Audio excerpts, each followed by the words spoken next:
ఎంపీగా మీరు బరిలో దిగినప్పటి నుంచి రేపు గెలిచిన తర్వాత కానీ మీరు ఫేస్ చేయబోయే ప్రాబ్లమ్స్ ఎప్పుడైనా ఊహించారా? ఒకసారి యుద్ధంలో దిగిన తర్వాత ఇవన్నీ కామనే. సో ఏదొచ్చినా మనం ఎదుర్కోవడం జరుగుతూ ఉంది. ఫార్మా కంపెనీ నడిపినంత తేలిక కాదు పాలిటిక్స్లో ఎంపీగా రాణించడం. ఏలూరు ప్రజలకు ఏదైతే న్యాయంగా ఏవైతే రావాలో అవి ప్రతిదీ వచ్చేలాగా నేను చూసుకుంటాను. వెస్ట్ గోదావరి జిల్లా మొత్తం కూడా ఈసారి టీడీపీ జనసేన క్లీన్ స్వీప్ చేస్తుందని వాళ్ళు చెప్తూ ఉన్నారు.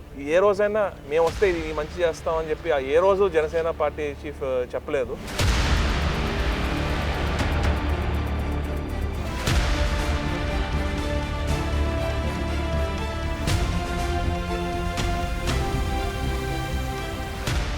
ఏలూరు పార్లమెంట్ వైఎస్ఆర్ కాంగ్రెస్ పార్టీ అభ్యర్థి కారుమూరి సునీల్ ప్రస్తుతం మనకు అందుబాటులో ఉన్నారు.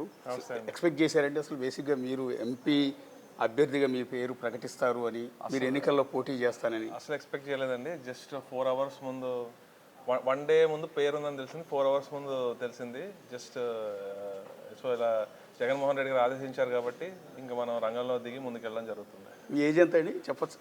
33 అండి. 33కి ఎంపీగా పోటీ చేసే అవకాశం వచ్చింది. రేపు గెలిస్తే పార్లమెంట్లో అడుగు పెడితే యంగెస్ట్ ఎంపీగా మీరు మాట్లాడే ఛాన్స్ ఉంటుంది. లైఫ్లో ఇలాంటి సిచ్యువేషన్ వస్తుంది, అదృష్టం మనకు వస్తుందని ఎప్పుడన్నా కలగన్నారా? నేను ఎప్పుడు అనుకోలేదు. బట్ నేను నా పని నేను చేసుకుంటే ఎప్పుడు బ్యాక్ ఎండ్లో ఉండేవాడిని. నాన్నగారికి హెల్ప్ చేస్తా, సపోర్ట్ చేస్తా ఉండేవాడిని. లాస్ట్ 2 years నుంచి గడపకి చేయడం జరుగుతూ ఉండింది.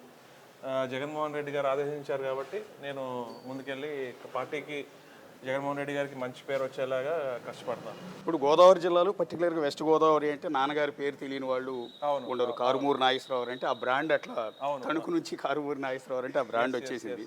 ఇన్నాళ్ళు మీరు తండ్రి చాటు బిడ్డ ఒక విధంగా చెప్పాలి అంటే, తండ్రికి ముద్ర కొడుకుగానే ఉండిపోయారు. ఇప్పుడు పాలిటిక్స్లోకి అడుగు పెడుతున్నారు డైరెక్ట్గా. సో ఇన్నాళ్ళు నాన్నగారు వెనుకున్నారు కాబట్టి మీకు పెద్దగా ప్రాబ్లమ్స్ లేవు, పెద్దగా ఇబ్బందులు లేవు. ఇప్పుడు ఎంపీగా మీరు బరిలో దిగినప్పటి నుంచి రేపు గెలిచిన తర్వాత కానీ మీరు ఫేస్ చేయబోయే ప్రాబ్లమ్స్ ఎప్పుడైనా ఊహించారా? డెఫినెట్లీ అనుకున్నాను. బట్ ఒకసారి యుద్ధంలో దిగిన తర్వాత ఇవన్నీ కామనే. సో ఏదొచ్చినా మనం ఎదుర్కోవడం జరుగుతూ ఉంది. అంటే ఇన్నాళ్ళు నాన్నగారి సపోర్ట్ ఉండటం వేరు, లేదా నాన్నగారి తరపున మీరు ప్రజల్లోకి వెళ్ళటం, గడపకి చేయటం, లేకపోతే రకరకాల కారణాలతో రకరకాల సమస్యలతో నాన్నగారి దగ్గరికి వచ్చే వాటిని మీరు పట్టించుకునే సాల్వ్ చేయడం, ఇదంతా వేరు. ఇది బ్యాక్ ఎండ్ వర్క్ మాత్రమే. రేపటి నుంచి పబ్లిక్ డైరెక్ట్ గానే మిమ్మల్ని ఫేస్ చేస్తుంటారు. మీరు ప్రాబ్లం సాల్వ్ చేయకపోతే మిమ్మల్ని తిడతారు, తర్వాత మీ చుట్టూ కుట్రలు మొదలవుతాయి, మీ పార్టీ నాయకుల నుంచి ఉంటాయి, ప్రతిపక్షాలను ఫేస్ చేయాల్సి ఉంటుంది. ఏది ఉన్నా కూడా ఇంకా యుద్ధంలో దిగిన తర్వాత ఏదైనా కూడా ఫేస్ చేయాల్సిందే. సో ప్రజా సమస్యలు అంటారా, నాకు ప్రజా సమస్యలు తీర్చడానికి నన్ను రేపొద్దున ఎన్నుకోబోతున్నారు. సో నేను ప్రతి ఇష్యూని డీప్గా విని ప్రజలకి మంచి జరిగేలాగా, రేపొద్దున ఏలూరు పార్లమెంట్ ప్రజలకి మంచి చేసేలాగా, ఏలూరు పార్లమెంట్ ప్రజలకి న్యాయంగా కేంద్రం నుంచి రావాల్సిన నిధులు కానివ్వండి, వృత్తి సంఘాలకి రావాల్సిన నిధులు కానివ్వండి, రైతులకి ఏమన్నా రావాల్సిన కేంద్రం నుంచి ఏమైనా ఉంటే వాటి కోసం నేను పోరాడి పార్టీ పెద్దలు సూచనలు తీసుకుని నేను ముందుకెళ్తాను. ఇప్పుడు బేసిక్గా వైఎస్ఆర్ కాంగ్రెస్ పార్టీలో మీరు అబ్జర్వ్ చేస్తున్నారు, చాలామందికి టికెట్ దొరకడం చాలా కష్టంగా ఉంది. ఆల్రెడీ ఎగ్జిస్టింగ్ ఎంపీలు ఎమ్మెల్యేలు వాళ్ళ టికెట్లు గల్లంత అయిపోతున్నాయి. లిస్టు జగన్ గారు రిలీజ్ చేస్తున్నారు అంటే ఆ రోజు భోజనం కూడా చేయట్లేదు చాలామంది జనం, ఎందుకంటే లిస్టులో చాలామంది ఎమ్మెల్యేలు ఎంపీల పేర్లు గల్లంత అయిపోయాయి. అసలు దీనికి పూర్తిగా విరుద్ధంగా, అసలు ఊహించని విధంగా మీకు ఎంపీ టికెట్ వచ్చింది. పార్టీ గెలిపే లక్ష్యంగా, పార్టీకి ప్రజలకు మంచి చేయాలంటే మనం ఏమేం చేయాలి. సో జగన్మోహన్ రెడ్డి గారు ఇలా నిర్ణయం తీసుకుంటున్నారు. కానీ పార్టీలో అందరూ కష్టపడుతున్నారు. కానీ జగన్మోహన్ రెడ్డి గారు ఎలక్షన్స్ దృష్ట్యా ముందుకెళ్ళి మళ్ళీ అందరికి కూడా, ప్రతి ఒక్కరికి కూడా సముచిత స్థానం కూడా ఇచ్చి అందరికీ జగన్మోహన్ రెడ్డి గారే మంచి చేస్తారు. అంటే ఒకవేళ బేసిక్గా అందరూ అనుకునేది ఏంటంటే, ఒకవేళ నాన్నగారు ఇక చాలు ఇన్నిసార్లు పోటీ చేశాను, గెలిచాను, మంత్రిగా కూడా చేసేసానని ఆయన రెస్ట్ తీసుకుంటే, రాజకీయాల నుంచి పక్కకి వెళ్తే ఎమ్మెల్యేగా మీకు ఆయన స్థానంలో అవకాశం ఇస్తారేమో అని అందరూ కూడా అనుకుంటారు. అలా కాదని, ఒక అసెంబ్లీ సెగ్మెంట్ కాదని 7 అసెంబ్లీ సెగ్మెంట్లు ఉండే ఒక ఎంపీ మీకు అప్పచెప్తూ ఉన్నారు. అవును, మరి జగన్మోహన్ రెడ్డి గారు నన్ను ఎప్పటి నుంచి అబ్జర్వ్ చేస్తూ ఉన్నారంట. సో మరి ఒకటే చెప్పారు ఆయన కలిసినప్పుడు కూడా, your character Sunil, your character is the most important. రేపు నీ క్యారెక్టర్ ఒకటి జాగ్రత్తగా మెయింటైన్ చేస్తే అన్నీ బాగా జరుగుతాయి. మనం ప్రజాసేవ చేసుకుంటూ మన క్యారెక్టర్ ఒకటి బాగా చూసుకుంటే జస్ట్ ముందుకెళ్ళిపోమని చెప్పడం జరిగింది. అంటే ఎలా అంటే మీరు ఒకటి అనుకున్నారా, నేను పలానా పనులు చేయటం వల్ల జగన్ గారి దృష్టిలో పడ్డాను, లేకపోతే వైఎస్ఆర్ కాంగ్రెస్ పార్టీ తరఫున చేస్తున్న సర్వే చేస్తున్న వాళ్ళ కళలో నేను పడ్డానేమో, అందువల్లే మంచి ఫీడ్బ్యాక్ జగన్ గారికి వెళ్ళిందేమోనని సో జనరల్గా నేను చాలా లో ప్రొఫైల్గా ఉంటానండి. నేను నా పని నేను చేసుకుంటూ వెళ్ళిపోతూ ఉంటాను. నేను ఎవరితో పెద్దగా ఏదన్నా న్యాయంగా రకరకాల ఫోన్ చేస్తూ ఉంటారు, కొంచెం మాకు ఈ డిపార్ట్మెంట్లో మాకు ఈ పని కావాలని మిమ్మల్ని కలుస్తామని అంటూ ఉంటారు. బట్ నేనైతే లేదు, నేను ఇలాంటి వాటిలో ఇన్వాల్వ్ అవ్వను అని చెప్పేస్తూ ఉంటాను. కానీ ఎవరన్నా ప్రజలు వచ్చి ప్రజల్లో తిరుగుతున్నప్పుడు కానీ ఏదైనా సమస్య ఉందంటే మాకు మా హస్బెండ్ పోయారు, నాకు ఆయన పెన్షన్ వచ్చేది, నాకు రావట్లేదు, కొంచెం చేసి పెట్టండి అంటే అప్పుడు అలాంటి విషయాలు నేను వెంటనే స్పందించి వాళ్ళకి న్యాయంగా రావాల్సింది మాత్రం వెంటనే కమిషనర్ గారికి ఫోన్ చేసి ఇది తొందరగా చేయాలండి అని చెప్పి ఆ పని అయ్యేదాకా ఆయన వెంట పడుతూనే ఉంటాను. సో నేను ఇలాంటి పనులు చేసుకుంటూ ముందుకెళ్ళాను. మరి జగన్మోహన్ రెడ్డి గారు నాలో మరి ఆయన అనాలిసిస్ ఆయనకు ఉంటుంది, ఆయన సర్వే రిపోర్ట్స్ కానివ్వండి, ఆయనకు వచ్చే ఇంటెలిజెన్స్ రిపోర్ట్స్ కానివ్వండి ఆయనకు ఉంటాయి. సో అవన్నీ చూసి నాకు ఈ ఛాన్స్ ఇచ్చారు. So I got this opportunity and I'll go ahead and I'll make sure I do good for the party and Jaganmohan Reddy గారు మంచి పేరు వచ్చేలా నేను పనిచేస్తాను. బేసిక్గా ఫస్ట్ మిమ్మల్ని ఎంపీగా అనౌన్స్ చేసిన వెంటనే మీ నాన్నగారికి ఫస్ట్ కాల్ చేసి చెప్పుంటారు కదా? అవును, జస్ట్ 4 hours ముందే మనకు తెలిసింది కదా. అప్పుడు ఎగ్జాక్ట్ ఫీలింగ్ ఏంటండి? నేనైతే ఫస్ట్ నిజం మేబీ నా పేరు ఉందేమో అనుకున్నాను తప్ప I never thought, I mean total unexpected, but it happened. And ఇంకా జగన్మోహన్ రెడ్డి ఆదేశించాక మనం కష్టపడి ముందుకు వెళ్ళాల్సిందే. ఇప్పుడు నాన్నగారు ఎమ్మెల్యేగా గెలిచారు, మంత్రి అయ్యారు. అవును అవును. మీరు ఒక మెట్టు పైకెక్కి ఎంపీగా పోటీ చేస్తున్నారు. అవును, ఏదైనా కూడా పార్టీకి సేవ చేయడమే అండి. నేనైతే నేను ఏ రోజు నేను ఎక్కడున్నా కూడా మా ఫాదర్ ఎమ్మెల్యే, మా ఫాదర్ మినిస్టర్ అని చెప్పి చెప్పుకుంటూ ఉంటారు చాలామంది. కానీ నేను అలా కాదు. నేను అలా ఎప్పుడు అలా దట్ ఈస్ పదవి అనేది ఎప్పుడు అది మైండ్కి ఎక్కకూడదు. ఇట్స్ జస్ట్ పదవి ఈరోజు ఉండొచ్చు, రేపు పోవచ్చు. సో అదే నేను కూడా ఈ ఎంపీ పదవిని జగన్మోహన్ రెడ్డి గారు నాకు ఆపర్చునిటీ ఇచ్చి I just look it as an opportunity to do good for the people. మనుషులకు ప్రజలకు మంచి చేయడానికి నేను దీన్ని వాడతాను తప్ప దీన్ని ఏమీ నేను తలకెక్కించుకుని నేను ఒక ఎంపీని, నేను గొప్ప అదేమీ కాదు. I just work for the people.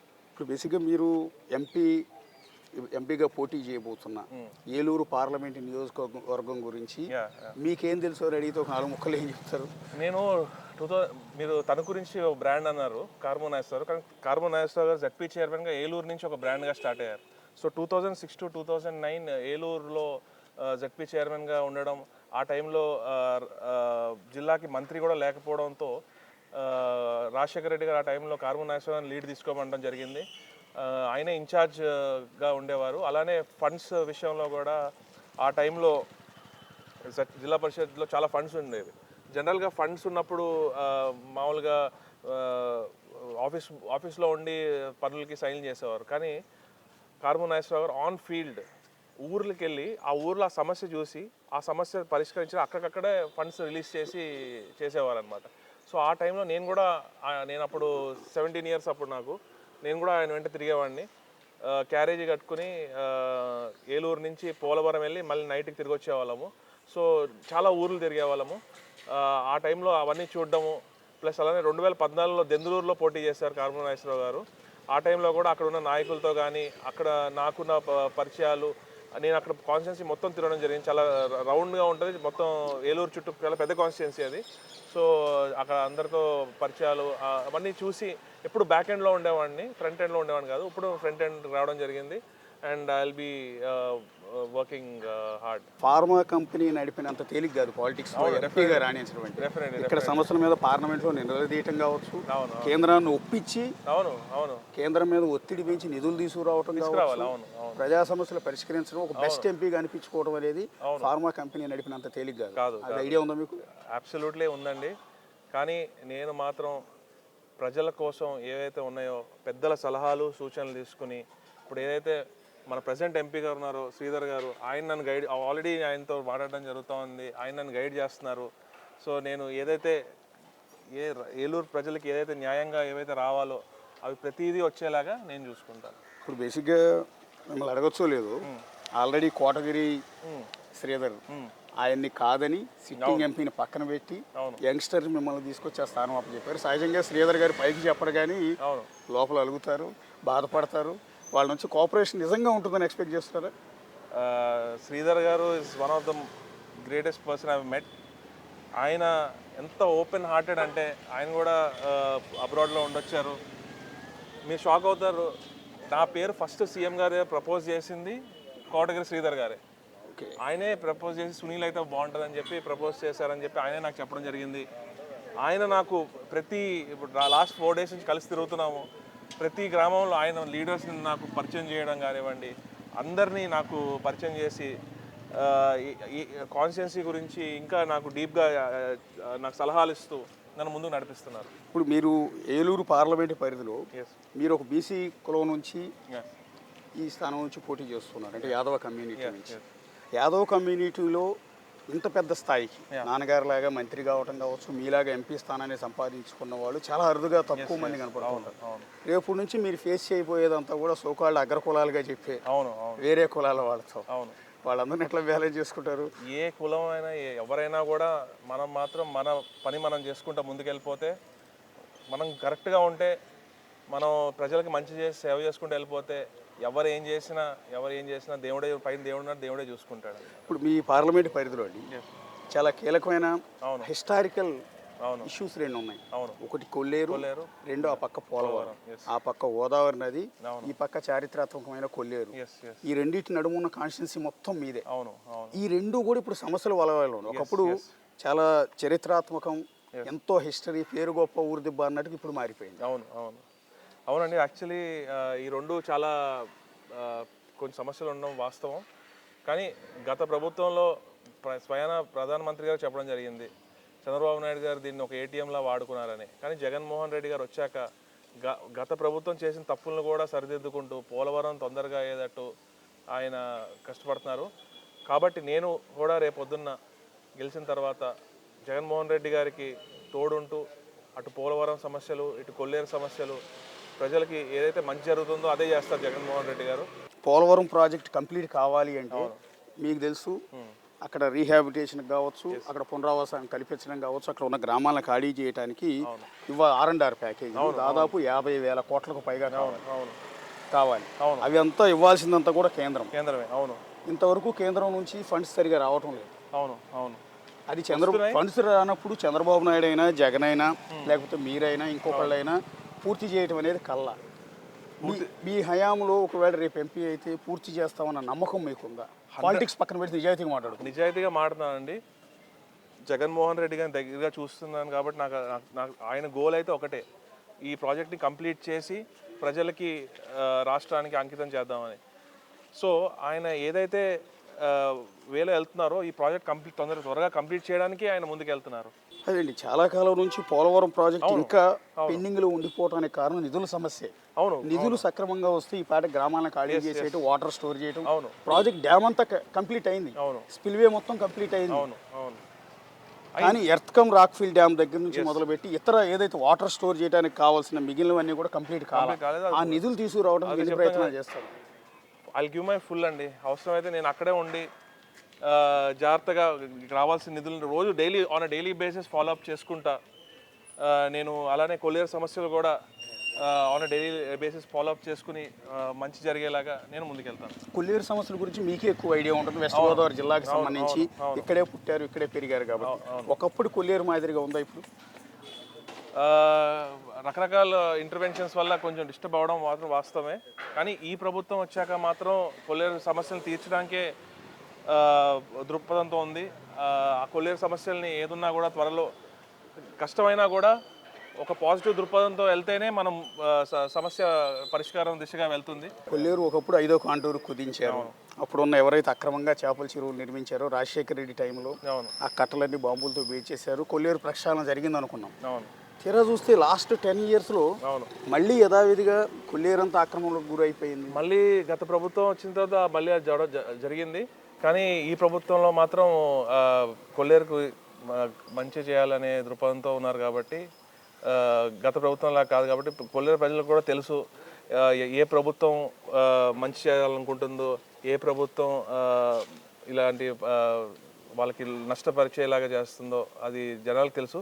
ప్రజల జీవన ప్రమాణాలు పెరిగే విధంగా ప్రజలకు మంచి జరిగేలాగా వృత్తి సంఘాలు కానివ్వండి, రైతు సంఘాలకు కానివ్వండి, కేంద్రం నుంచి రావాల్సినవన్నీ నేను ఆన్ డైలీ బేసిస్ నా టీం నేను రెడీ చేసుకుని అట్లా ప్రతి దాని మీద వర్కౌట్ చేసి ఒక కంట్రోల్ రూమ్ పెట్టి వాళ్ళకి అన్నీ అందేలాగా నేను కృషి చేస్తాను. సరే, ఇదంతా ఏలూరు కాన్స్టిట్యూన్సీ నుంచి కొంచెం బ్రాడ్గా వెళ్దాం. ఓకే. ఏపీ పాలిటిక్స్ గురించి మీకు ఎంత అవగాహన ఉంది అనేది మీరు ఎంతవరకు స్టడీ చేస్తున్నారు? పవన్ కళ్యాణ్ ఎఫెక్ట్ ఇప్పుడు నేనైతే జీరో అనుకుంటున్నానండి. పవన్ కళ్యాణ్ గారి ఎఫెక్ట్ జీరో అనుకుంటున్నాను. ఎందుకంటే మేము వైఎస్ఆర్ కాంగ్రెస్ పార్టీ ఇంత స్ట్రాంగ్గా ఉంది కాబట్టి ఆపోజిషన్ అందరూ కలవడం జరుగుతుంది. అపోజిషన్ పార్టీస్ సిపిఐ, సిపిఎం అన్ని బ్యాక్ హ్యాండ్లో కూడా అందరూ ఒకటవుతున్నారు. కాంగ్రెస్ సహా షర్మిలా గారితో సహా అందరూ ఒకటవుతున్నారు. సో నాకు అర్థమవుతుంది ఏంటంటే వాళ్ళు వీక్గా ఉన్నారు కాబట్టి వాళ్ళందరూ కలవడం జరుగుతుంది. అంటే వెస్ట్ గోదావరిలో పర్టికులర్గా కాపుల ఎఫెక్ట్ చాలా ఎక్కువగా ఉంటుంది. కులాలు వద్దనుకున్నా కూడా కులాల గురించి డిస్కస్ చేయొద్దు అని అనుకున్నప్పటికీ దాని ఎఫెక్ట్ ఇప్పటికీ అనివార్యంగా ఉంది. సో ఆ కాపు ఓటు బ్యాంక్ అంతా కూడా జనసేన పొత్తులో భాగంగా తెలుగుదేశం పార్టీకి వెళ్తుంది. వెస్ట్ గోదావరి జిల్లా మొత్తం కూడా ఈసారి టీడీపీ జనసేన క్లీన్ స్వీప్ చేస్తుందని వాళ్ళు చెప్తూ ఉన్నారు. నేను గడపకి చేస్తున్నప్పుడు ఒక ఎగ్జాంపుల్ అండి. నేను గడప చేస్తూ ఉన్నాను, ఇంటిపైన జనసేన జెండా చూశాను. అయినా కూడా ఇంట్లోకి వెళ్ళి వారికి ఏమేమి పథకాలు వచ్చినాయో నేను చెప్పడం జరిగింది. అయితే ఆవిడ కన్నీళ్ళు పెట్టుకుంటున్నారు. అదేంటమ్మా ఎందుకమ్మా కన్నీళ్ళు పెట్టుకుంటున్నారంటే, ఈరోజు నేను కరోనా టైంలో నాకు కరోనా వచ్చింది, నా వ్యాపారం చేసుకోలేకపోయాను నేను. కానీ నేను బతుకున్నాను, నా పిల్లలకి ఫుడ్ పెట్టానంటే అది జగన్మోహన్ రెడ్డి గారి వల్లే అని చెప్పడం జరిగింది. కానీ మా ఇంట్లో పిల్లలు పవన్ కళ్యాణ్ జనసేన అంటారు, కానీ నేను మాత్రం జగన్మోహన్ రెడ్డి గారు నా తమ్ముడు లాంటివారు అని చెప్పి ఆవిడ కన్నీళ్ళు పెట్టుకోవడం జరిగింది. అంటే దీన్ని బట్టి మనం అర్థం చేసుకోవచ్చు.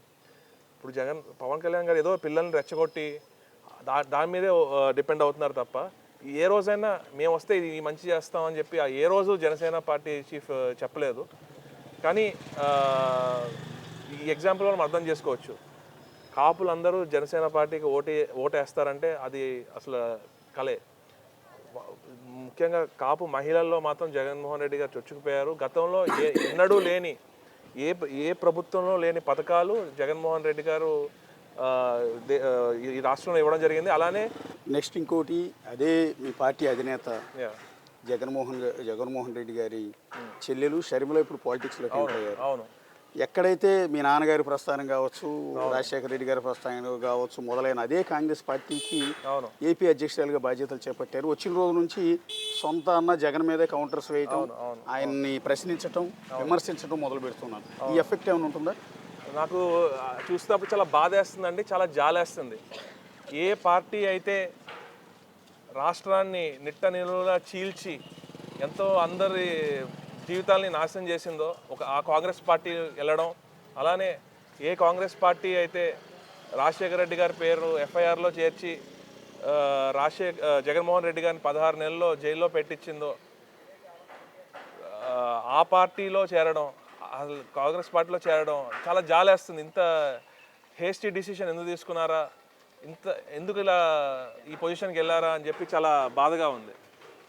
మొత్తం ఓవరాల్గా ఫైనల్గా అండి ఒక మాట, మీరు చూస్తేనేమో మిల్కీ బాయ్ లాగా, స్మార్ట్ బాయ్ లాగా సినిమా హీరోలా ఉన్నారు. ఏ ఇండస్ట్రీకి ట్రై చేయకుండా ఈ పొలిటికల్ ఇండస్ట్రీకి ఎందుకు వచ్చారు? నేను ఎప్పుడు నాకు ఇంట్రెస్ట్ లేదండి సినిమా ఇండస్ట్రీ అంటే. నేను ఎప్పుడు నా పని నేను చేసుకోవడం, మా బిజినెసెస్ నేను చూసుకోవడం, వీటితోనే జరిగింది. అండ్ జగన్మోహన్ రెడ్డి గారు ఆయన ముఖ్యంగా నేను పాలిటిక్స్ కూడా దూరంగా, అంటే బ్యాక్ ఎండ్లో సపోర్ట్ చేసినా కూడా పాలిటిక్స్ అంటే కొంచెం అయిష్టంగానే ఉండేవాడిని. కానీ ఏ రోజైతే జగన్మోహన్ రెడ్డి గారు చేస్తున్న ఇవన్నీ మంచి చూశాను, మెయిన్ నాడు నేడు స్కూల్స్. నేను నాడు నేడు స్కూల్స్ చూసినప్పుడు ఫస్ట్ ఏదో చేస్తున్నారు అనుకున్నాను. నేను ఎప్పుడైతే వెళ్ళి క్లాస్ రూమ్స్ చూసి పిల్లలతో ఇంటరాక్ట్ అయ్యానో ఆ రోజు నుంచి నా థింకింగ్ చేంజ్ అయింది. ఏ నాయకుడు ఫ్రీడమ్ వచ్చినప్పటి నుంచి ఇప్పుడు దాకా ఏ నాయకుడు ఓట్ల గురించి ఆలోచించాడు కానీ, ఏ నాయకుడైనా కానీ మనకి ఓట్లతో ప్రజల్ని మోసం చేసి అబద్ధపు హామీలతో అందలం ఎక్కారు. కానీ జగన్మోహన్ రెడ్డి గారు మాత్రం చెప్పినట్టు చేస్తా మ్యాక్సిమం అన్ని ప్రామిసెస్ని ఫుల్ఫిల్ చేశారు. ఎస్పెషలీ స్కూల్స్కి వచ్చేసరికి 8th క్లాస్ పిల్లలకి ట్యాబ్స్ అండి. మ్యాథ్స్ ల్యాబ్ 6th క్లాస్ పిల్లలకి 7th క్లాస్ పిల్లలకి ఆ డిఫరెన్స్ చూసి, ఎందుకంటే నేను జూబ్లీస్ పబ్లిక్ స్కూల్లో చదువుకున్నాను హైదరాబాద్లో. అక్కడ కూడా నా టైంలో ఇలాంటి ఫెసిలిటీస్ ఇప్పుడు కూడా లేవు అంత. అంటే మ్యాథ్స్ ల్యాబ్ ఉండొచ్చు మేబీ, నేను వెళ్ళలేదు. బట్ నేను ఇవన్నీ చూసి మాత్రం నేను షాక్ అయ్యాను. ఇప్పుడు శ్రీ చైతన్య స్కూల్స్, నారాయణ స్కూల్స్కి వెళ్తే మాత్రం అక్కడ మాత్రం ఇవన్నీ లేవు, ఈ డిజిటల్ క్లాస్ రూమ్స్ అవన్నీ లేవు. కానీ ఇవన్నీ చూసి my perception has change. And Jaganmohan Reddy garu is someone who really want to do who really wants to make a change and he has proved himself. మీరు బేసిక్గా మీరు మాట్లాడినంత ఎంతసేపు మీతో అరగంట నుంచి ఇంటరాక్ట్ అవుతుంటే మీరు మాట్లాడిన ప్రతి మాట జెన్యూన్గా ఫెయిర్గా అనిపిస్తూ ఉన్నాయి.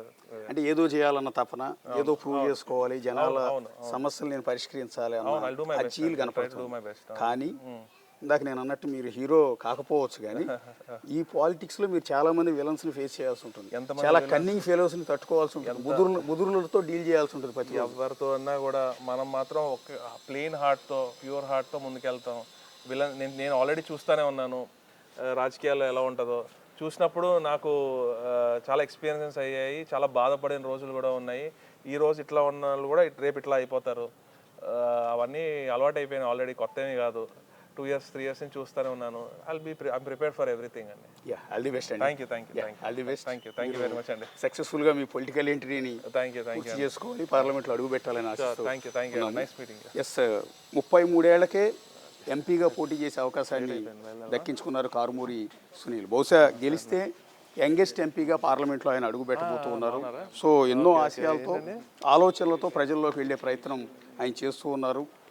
సో రెగ్యులర్ పొలిటీషియన్స్కి భిన్నంగా పాలిటిక్స్ని మార్చే దిశగా, అంటే అందరూ పొలిటీషియన్ల మాదిరిగా కాకుండా భిన్నంగా ప్రజల్లోకి వెళ్ళే ప్రయత్నం చేస్తానని సునీల్ అయితే మనకు చెప్తున్నారు. చూద్దాం మరి రెగ్యులర్గా పొలిటీషియన్స్ చెప్పినట్టే ఆయన కూడా చెప్తూ ఉన్నారా లేదా నిజంగా మాట నిలుపుకుంటారా అన్నది మనం చూడాల్సి ఉంటుంది. ఇది కారుమూరి సునీల్తో నేనే ఎంపీ ప్రోగ్రామ్. సో నెక్స్ట్ మరో ఎంపీతో, ఎమ్మెల్యేతో ఇంకో ప్రోగ్రాంలో మళ్ళీ మిమ్మల్ని కలుద్దాం. అంతవరకు సైనింగ్ ఆఫ్. This is